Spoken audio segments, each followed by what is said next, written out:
আসসালামু আলাইকুম বাচ্চারা। তো আজকে তোমাদের যে ক্লাসটি করাবো সেই ক্লাসটি শুধু তোমাদের এসএসসি এইচএসসি লাইফে কাজে লাগবে না, বরং তোমরা অ্যাডমিশন এবং জব প্রিপারেশন পর্যন্ত আজকের কনসেপ্ট ক্লাসটির কথা তুমি আজীবন মনে রাখবে, এটার গ্যারান্টি আমি তোমাকে দিচ্ছি। তো নর্মালি আমরা যখন গ্রামার শিখি বা ইংলিশ গ্রামার যখন আমরা শুরু থেকে শুরু করি, তখন দেখবা আমাদের টিচাররা বা আমাদের গুরুজনরা সবসময় টেন্স থেকে শুরু করে, কিন্তু ইংলিশ গ্রামারের রুট কিন্তু কখনোই টেন্স না। ইংলিশ গ্রামারের রুট সবসময় ছিল ফাইনাইট ভার্ব এবং নন ফাইনাইট ভার্ব, মেইনলি তোমার ফাইনাইট ভার্ব। ঠিক আছে, তো আজকের ক্লাসে আমরা শিখব কোনগুলো ফাইনাইট ভার্ব, কোনগুলো নন ফাইনাইট ভার্ব। তোমার ফাইনাইট ভার্ব দিয়ে আমরা কি গঠন করতে পারি, নন ফাইনাইট ভার্ব দিয়ে আমরা কি গঠন করতে পারি, একটা সেন্টেন্স গঠন করতে গেলে প্রধান শর্ত কোনটি, গ্রামাটিক্যাল ভুল যেন না হয় সেজন্য আমার করণীয় কি কি আজকের একটি ক্লাসেই সব তোমার ক্লিয়ার হয়ে যাবে। তো চলো দেরি না করে শুরু করি। আচ্ছা, আমি যদি বলি যে তোমরা জাস্ট আমার সাথে সাথে তোমরা রিপ্লাই দিবে, হ্যাঁ, I dash two the market. হ্যাঁ, তো এই সেন্টেন্সটা কি কমপ্লিট নাকি ইনকমপ্লিট?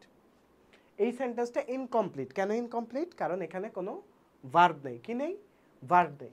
এখন আমি যদি এখানে দিই যে I went to the market, আমি মার্কেটে গিয়েছিলাম, বা I go to the market, আমি মার্কেটে যাই।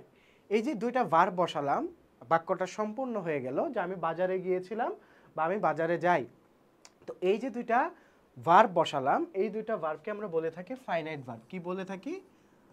Finite verb. Finite verb. তাহলে ইংরেজিতে বাক্য গঠনের বা সেন্টেন্স গঠনের প্রধান শর্ত কি? তোমার একটা সেন্টেন্সে অবশ্যই ফাইনাইট ভার্ব থাকতে হবে। কি থাকতে হবে? ফাইনাইট ভার্ব থাকতে হবে। খাতা এখনই লিখে দাও যে ইংরেজিতে সেন্টেন্স গঠনের প্রধান শর্ত হচ্ছে তোমার সেন্টেন্সে অবশ্যই ফাইনাইট ভার্ব থাকতে হবে। কোন ভার্ব থাকতে হবে? ফাইনাইট ভার্ব থাকতে হবে। এখন আমরা টোটাল ভার্বের ফর্মকে 5 ভাগে ভাগ করি। কয় ভাগে ভাইয়া? 5 ভাগে ভাগ করি। হ্যাঁ, V1, V2, V3, V4 আর V5। হ্যাঁ, তো V1 আর V2-তে তোমার প্রেজেন্ট ফর্ম আর পাস্ট ফর্ম, ডু, ডিড, এই দুইটা ভার্ব ফর্মকে আমরা ডিরেক্ট ফাইনাইট ভার্ব বলি, বা যেটা বাংলায় আমরা সমাপিকা ক্রিয়া নামে জেনে এসেছি। ফাইনাইট ভার্বের বাংলা কি? সমাপিকা ক্রিয়া। সমাপিকা ক্রিয়া অর্থাৎ যে ক্রিয়া একটা বাক্যকে সম্পূর্ণ করে দেয়। তোমরা যারা একদমই বুঝো না, ইংরেজি নিয়ে ভয় কাজ করে, একদম ভেঙে ভেঙে বোঝাচ্ছি। ফাইনাইট মানে সমাপিকা, ভার্ব মানে ক্রিয়া। ফাইনাইট মানে সমাপিকা, ভার্ব মানে ক্রিয়া। ফাইনাইট ভার্ব মানে যদি সমাপিকা ক্রিয়া হয়, নন ফাইনাইট ভার্ব মানে কি? অসমাপিকা ক্রিয়া। অসমাপিকা ক্রিয়া। হ্যাঁ, অসমাপিকা মাপিকা ক্রিয়া, দুঃখিত। অর্থাৎ ফাইনাইট ভার্ব যখন আমরা ব্যবহার করি তখন সেন্টেন্সের অর্থটা সম্পূর্ণভাবে ঠিক হয়ে যায় বা অর্থ তোমার সম্পূর্ণ হয়ে যায়। যেমন I go to the market আর ওয়েন্ট টু দ্য মার্কেট। এখন সেম সেন্টেন্সটা আমরা যদি নন ফাইনাইট ভার্ব দিয়ে করি, দেখো I going to the market, I going to the market by gone to the market, এটা কিন্তু গ্রামাটিক্যালি কারেক্ট না। তার কারণ এগুলো হচ্ছে finite verb, non finite verb আমরা ব্যবহার করেছি। তো নন ফাইনাইট ভার্ব হচ্ছে 3 প্রকার। একটা হচ্ছে পাস্ট পার্টিসিপল, একটা হচ্ছে জেরান্ড বা প্রেজেন্ট পার্টিসিপল, আর একটা হচ্ছে infinitive.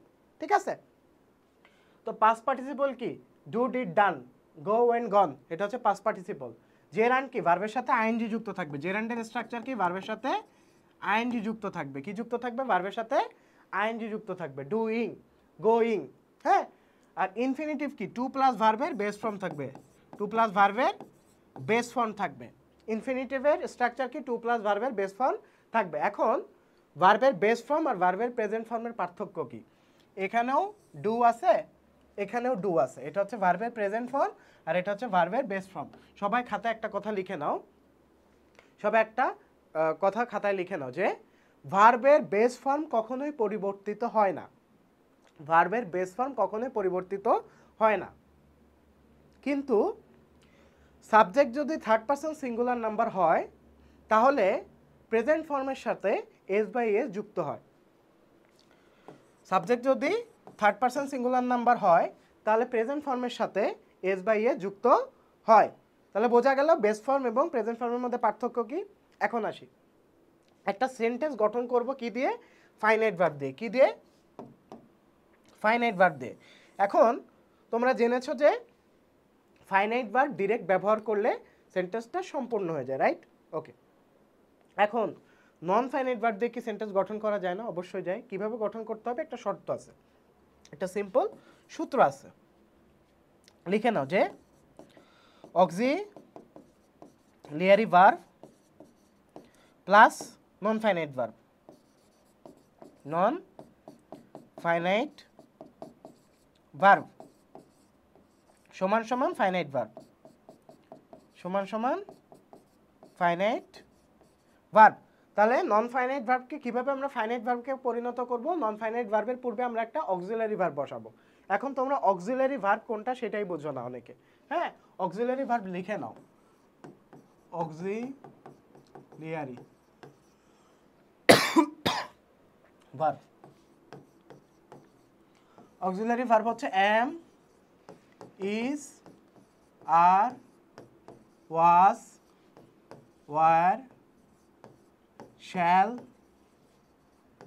will, be, being, been, এগুলো হচ্ছে তোমার অক্সিলারি ভার্ব। তো আমরা কি বলেছি যে নন ফাইনাইট ভার্বকে আমরা কিভাবে ফাইনাইট ভার্বে কনভার্ট করব? আগে অক্সিলারি ভার্ব ব্যবহার করব, তারপরে কি করব, নন ফাইনাইট ভার্ব বসাবো। যেমন গোয়িং একটা নন ফাইনাইট ভার্ব। আমরা যদি পূর্ববর্তী সেন্টেন্সটাই লিখি যে going to the market, going to the market, হ্যাঁ, I going to the market, সেন্টেন্সটা ইনকমপ্লিট, কারণ কি এটা নন ফাইনাইট ভার্ব। এটা কি ভার্ব? এটা হচ্ছে নন ফাইনাইট ভার্ব। তাহলে এটা কমপ্লিট করার জন্য আমার কি করা লাগবে? আগে অক্সিলারি ভার্ব বসানো লাগবে। আমি যদি এখানে অ্যাম যুক্ত করে দিই তাহলে কিন্তু সেন্টেন্সটা কমপ্লিট হয়ে যাচ্ছে, I am going to the market. তো সেন্টেন্স কমপ্লিট হওয়ার পূর্ব শর্ত কি? অবশ্যই ফাইনাইট ভার্ব থাকতে হবে। তো আমরা তো জানি নন ফাইনাইট ভার্ব দিয়ে আমরা কি একটা সেন্টেন্স কমপ্লিট করতে পারি না। তো সেন্টেন্স কমপ্লিট করতে গেলে আমার কি করা লাগবে? নন ফাইনাইট ভার্বটাকে আমার ফাইনাইট ভার্বে কনভার্ট করা লাগবে। তো কনভার্ট করতে গেলে আমি কি করব? আগে একটা অক্সিলারি ভার্ব বসাবো। তো এখানে আমার এটা কি অক্সিলারি ভার্ব। তো আমরা কি সূত্র বলেছিলাম যে অক্সিলারি প্লাস নন ফাইনাইট ভার্ব সমান সমান ফাইনাইট ভার্ব। তার মানে এই টোটাল ভার্বটা অ্যাম গোয়িং, এটা একটা কি ভার্ব? Finite verb. কি ভার্ব? Finite verb. আর শুধু গোয়িংটা কি ভার্ব? Non finite verb. তো বেসিক সেন্টেন্স স্ট্রাকচারে ফাইনাইট ভার্ব এবং নন ফাইনাইট ভার্বটাই তোমাকে আইডেন্টিফাই করতে হবে, এবং কলেজ অ্যাডমিশনেও কিন্তু এখান থেকে প্রায় কোশ্চেন এসে থাকে। হ্যাঁ, তো এই দুটো হচ্ছে ফাইনাইট ভার্ব, প্রেজেন্ট ফর্ম এবং যত ধরনের পাস্ট ফর্ম আছে সব ফাইনাইট ভার্ব। এবং তোমার নন ফাইনাইট ভার্ব কোনটা? তোমার পাস্ট পার্টিসিপল ফর্ম, জেরান্ড এবং ইনফিনিটিভ। আমরা কিন্তু এই যে ফাইনাইট ভার্ব এবং নন ফাইনাইট ভার্বের অ্যাপ্লাইটা থেকে কিভাবে তোমরা সিম্পল কমপ্লেক্স কম্পাউন্ড করবে এটা আমরা কলেজ অ্যাডমিশন কোর্সেও রিলেশন দেখিয়েছি, প্লাস আমরা কিন্তু আমাদের যে গ্রামার কোর্সটা আছে ওইটাতেও রিলেশন দেখিয়েছি। হ্যাঁ, তো কোর্স যদি তোমরা কেউ কিনতে ইচ্ছুক থাকো আমাদের ফেসবুক পেজে মেসেজ দিতে পারো, আর একটা হোয়াটসঅ্যাপ নাম্বার দেওয়া থাকবে ডেসক্রিপশনে, ওখানে তোমরা যোগাযোগ করতে পারো। আচ্ছা, যাই হোক, তো আমরা পড়াশোনায় ফিরে আসি। তো এটা গেল অক্সিলারি ভার্ব। তো এখন আসি মডাল অক্সিলারি ভার্ব। তোমরা মডাল অক্সিলারি আর অক্সিলারি ভার্বের পার্থক্য অনেক সময় চিনো না বা বুঝো না। Modal auxiliary verb, modal auxiliary, হ্যাঁ, মডাল অক্সিলারি ভার্বের তোমার মেইন অবজেক্টিভ কি? মডাল অক্সিলারি ভার্বের মেইন অবজেক্টিভ হচ্ছে মডাল অক্সিলারি ভার্বের পরে সবসময় ভার্বের বেস ফর্ম বসে। কি ফর্ম? ভার্বের বেস ফর্ম বসে। যেমন শুড, তারপর হচ্ছে কুড, তারপর হচ্ছে উড, তারপর হচ্ছে অট টু, হ্যাঁ, তারপরে মাইট, এগুলো সব কি তোমার মডাল অক্সিলারি ভার্ব। তো মডাল অক্সিলারি ভার্বের তোমার বৈশিষ্ট্য কি? মডাল অক্সিলারি ভার্বের পরে সবসময় ভার্বের বেস ফর্ম বসবে। তো বেস ফর্ম আর প্রেজেন্ট ফর্মের মধ্যে তোমাদের পার্থক্য কি পড়িয়েছিলাম? বেস ফর্মের সাথে কখনো এস বাই এস যুক্ত হয় না বা কোনো কিছু যুক্ত হয় না, কিন্তু প্রেজেন্ট ফর্মের সাথে তোমার কিন্তু এস বাই এস যুক্ত হয়। তারপর দেখো, এখন আমরা আস্তে আস্তে যাই। এখন আমরা আসি ফ্রেজ এবং ক্লজ। ফ্রেজ এবং ক্লজ বলতে আমরা কি বুঝি? এগুলো তোমাদের সব কিছু কাজে লাগবে। আপাতত দৃষ্টিতে মনে হচ্ছে এগুলো তোমাদের কাজে লাগবে না, কিন্তু এগুলো তোমাদের কাজে লাগবে। দেখো, ফ্রেজের বাংলা কি? ফ্রেজের বাংলা হচ্ছে বাক্যাংশ। কি? বাক্যাংশ। ফ্রেজের বাংলা বাক্যাংশ, মানে বাক্যের একটা অংশ। তার মানে ফ্রেজ মানে বুঝতেছি এটা সম্পূর্ণ মনের ভাব বা সম্পূর্ণ অর্থ প্রকাশ করবে না। তো আমি কি বলেছি, ফাইনাইট ভার্ব সম্পূর্ণ অর্থ প্রকাশ করে না নন ফাইনাইট ভার্ব সম্পূর্ণ অর্থ প্রকাশ করে? ফাইনাইট ভার্ব সম্পূর্ণ অর্থ প্রকাশ করে। তার মানে নন ফাইনাইট ভার্ব সম্পূর্ণ অর্থ প্রকাশ করতে পারে না বা সেন্টেন্সটা কমপ্লিটলি কারেক্ট হয় না। এটা যেহেতু বাক্যের একটা অংশ, তাই এটা বাক্যের সম্পূর্ণ অর্থ প্রকাশ করতে পারবে না। তাই অবশ্যই ফ্রেজ গঠিত হয় কোন ভার্ব দিয়ে? নন ফাইনাইট ভার্ব দিয়ে। নন ফাইনাইট ভার্ব দিয়ে ফ্রেজ গঠিত হয় কোন ভার্ব দিয়ে? নন ফাইনাইট ভার্ব দিয়ে। আর ক্লজ মানে কি? একটা সম্পূর্ণ বাক্য। তো একটা সম্পূর্ণ বাক্য গঠিত হওয়ার পূর্ব শর্ত কি? সম্পূর্ণ বাক্য গঠিত হওয়ার পূর্ব শর্ত হচ্ছে এখানে অবশ্যই অবশ্যই তোমার ফাইনাইট ভার্ব থাকতে হবে। কোন ভার্ব? ফাইনাইট ভার্ব থাকতে হবে। তোমার পূর্ব শর্ত কি? ফাইনাইট ভার্ব থাকতে হবে। এখন আমরা বুঝলাম ক্লজ এবং ফ্রেজ। এখন ক্লজেরও আবার দুইটা প্রকারভেদ আছে। ক্লজ আবার দুই প্রকার, একটা হচ্ছে ডিপেন্ডেন্ট ক্লজ, ডিপেন্ডেন্ট ক্লজ,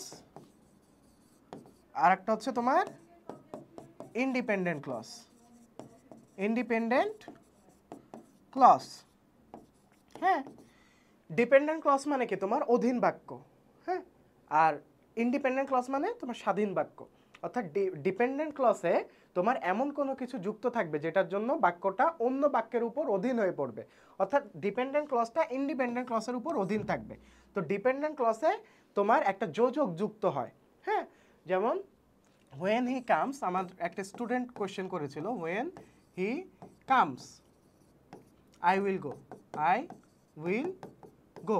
এখানে ডিপেন্ডেন্ট ক্লজ কোনটা, ইন্ডিপেন্ডেন্ট ক্লজ কোনটা? আমি আমাদের যে তোমার গ্রামারের বেসিক কোর্সটা আছে ওইখানে এটা পড়িয়েছিলাম। আমার একটা স্টুডেন্ট কোয়েশ্চেন করেছে, যে আমাদের কোর্সের একটা স্টুডেন্ট কোয়েশ্চেন করেছে যে when he comes I will go। এখানে ভাইয়া অ্যাকচুয়ালি ডিপেন্ডেন্ট ক্লজ কোনটা, ইন্ডিপেন্ডেন্ট ক্লজ কোনটা? দেখো, ডিপেন্ডেন্ট ক্লজ কোনটা কি আমরা কিভাবে বুঝবো? I will go, আমি যাব। কখন যাব? যখন সে আসবে। তার মানে কি when he comes মানে কি যখন সে আসবে তখন আমি যাব। তার মানে এই ক্লজটা when he comes-টা I will go এর উপর ডিপেন্ডেন্ট। হ্যাঁ, কিসের জন্য ডিপেন্ডেন্ট হলো? when এর কারণে। কিসের জন্য? when এর কারণে। এই অংশটাকে আমরা বলি যে তোমার subordinating conjunction, subordinating conjunction, conjunction. তো সাবঅর্ডিনেটিং কনজাংশনে তোমার কাজ হচ্ছে সাবঅর্ডিনেটিং কনজাংশন ইন্ডিপেন্ডেন্ট ক্লজকে ডিপেন্ডেন্ট ক্লজ করে দেয়। এখানে যদি when না থেকে, whenটা তুমি আঙ্গুল দিয়ে ঢেকে দাও, যদি he comes থাকতো তাহলে এটা he comes-টা শুধু একটা ইন্ডিপেন্ডেন্ট ক্লজ হতো। কিন্তু যখন আমি whenটা যুক্ত করে দিলাম, এরকম আরও সাবঅর্ডিনেটিং কনজাংশন যখন আমরা যুক্ত করে দিব, যেমন if, এটাও একটা subordinating conjunction. when, if, which, হু, এগুলো সবই সাবঅর্ডিনেটিং কনজাংশন। তো সাবঅর্ডিনেটিং কনজাংশন যখন আমরা যুক্ত করে দিব তখন ইন্ডিপেন্ডেন্ট ক্লজটা ডিপেন্ডেন্ট হয়ে যাবে। তাহলে when he comes এটা হচ্ছে ডিপেন্ডেন্ট ক্লজ। কি ক্লজ? Dependent clause. কিন্তু whenটা বাদ দিলে he comes এটা ইন্ডিপেন্ডেন্ট ক্লজ। বোঝা গেছে? তো ইন্ডিপেন্ডেন্ট ক্লজে কি থাকবে? একটা ফাইনাইট ভার্ব থাকবে। ডিপেন্ডেন্ট ক্লজে ফাইনাইট ভার্ব থাকবে, কিন্তু ডিপেন্ডেন্ট ক্লজ আর ইন্ডিপেন্ডেন্ট ক্লজ আইডেন্টিফাই কিভাবে করব? ডিপেন্ডেন্ট ক্লজে অবশ্যই সাবঅর্ডিনেটিং কনজাংশন থাকবে। বোঝা গেছে? দুঃখিত। তো এই ছিল তোমাদের বেসিক কনসেপ্ট ক্লাস। তো এই ক্লাসটা তোমার শুধুমাত্র যে এসএসসিতে তোমরা এসএসসি স্টেজে আসো বা কলেজ অ্যাডমিশনে আসো এটার জন্য তোমার ইম্পর্টেন্ট এরকমই না। এটা কিন্তু তোমার একদম অ্যাডমিশন পর্যন্ত যে কাজে লাগবে। আমরা মনে করলাম যে এই ক্লাসটা এখন করলাম, হয়তো বা এটা তেমন কোনো ইফেক্ট নাই। এটার ইফেক্ট তুমি হাড়ে হাড়ে টের পাবা যখন তুমি অ্যাডমিশনের প্রিপারেশন নিবা। অ্যাডমিশনের প্রিপারেশনে তুমি অন্য কোনো গ্রামার রুলস তোমার মনে থাকবে না, কিন্তু তুমি যখন একটা সেন্টেন্সের ফাইনাইট ভার্ব ধরে তুমি আইডেন্টিফাই করবা যে এই সেন্টেন্সটাতে ফাইনাইট ভার্ব আছে কিনা, ফাইনাইট ভার্ব মিসিং কিনা, ওইটা দেখে তুমি অ্যাডমিশনে অ্যাটলিস্ট 5টা কোয়েশ্চেনের অ্যান্সার দিয়ে আসতে পারবা গ্রামার থেকে যদি কোয়েশ্চেন আসে। ঠিক আছে? তা এই ক্লাসটা তোমার অনেক বেশি ইম্পর্টেন্ট। আপাতত তুমি ইম্পর্টেন্সটা বুঝতেছো না, কিন্তু কনসেপ্টটা ক্লিয়ার রাখো। আর টেন্সও কিন্তু এই ফাইনাইট ভার্বের উপরই তোমার নির্ভরশীল। টেন্সের যে স্ট্রাকচার, যেমন তোমার প্রেজেন্ট পারফেক্ট টেন্সের স্ট্রাকচার কি? Subject plus have or has plus V3, তাই না? Have or has plus V3। তো এই যে have or has plus V3 এটা কিসের সাথে মিলে দেখো তো? এই যে তোমার have or has plus V3। তো এই যে V3 কিসে? Past participle. তার মানে কি? এটা হচ্ছে তোমার নন finite verb. Have or has কি? তোমার অক্সিলারি ভার্ব। তো আমি কি বলছিলাম যে অক্সিলারি ভার্ব প্লাস নন ফাইনাইট ভার্ব সমান সমান ফাইনাইট ভার্ব। তো দেখো এখানেও তোমার প্রত্যেকটা টেন্স জানার ক্ষেত্রেও কিন্তু তোমার এই তুমি যদি ভাঙলে তুমি দেখবা নন ফাইনাইট ভার্ব আর ফাইনাইট ভার্ব তুমি পাচ্ছ। তো আজকের ক্লাসটা অনেক বেশি ইম্পর্ট্যান্ট। তো তোমরা যারা কলেজ অ্যাডমিশন বা আমাদের হচ্ছে বেসিক গ্রামারের যে কোর্সটা আছে এটা যদি নিতে ইচ্ছুক থাকো তাহলে ডেসক্রিপশন বক্সে তোমার লিঙ্ক দেওয়া থাকবে আমাদের ফেসবুক পেজে জাস্ট মেসেজ দিলেই হবে যে ভাইয়া আমরা কোর্সটি কিনতে ইচ্ছুক, বাকিটা তোমাদেরকে আমরা কোর্সের অ্যাক্সেস কথা বলে তোমাদেরকে আমরা প্রোভাইড করে দিব। তো আজকের ক্লাস এই পর্যন্তই, দেখা হচ্ছে পরবর্তী ভিডিওতে। আসসালামু আলাইকুম।